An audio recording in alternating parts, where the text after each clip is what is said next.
In today's video, I'm going to show you how to get a blank name on TikTok. First, make sure that the TikTok app is updated in here in your App Store or Google Play Store. Now, go ahead and open it. On TikTok, having a blank name usually means using invisible characters so that your profile appears without a visible username or display name.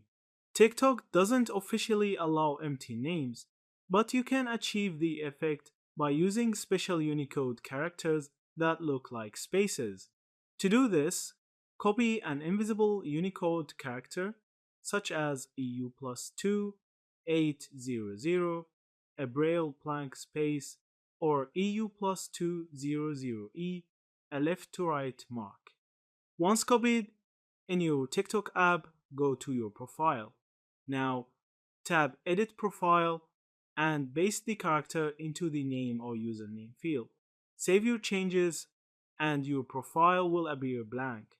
Keep in mind that TikTok may occasionally restrict certain invisible characters, so if it doesn't work at first, try a different invisible Unicode character. Also, this trick only affects the display.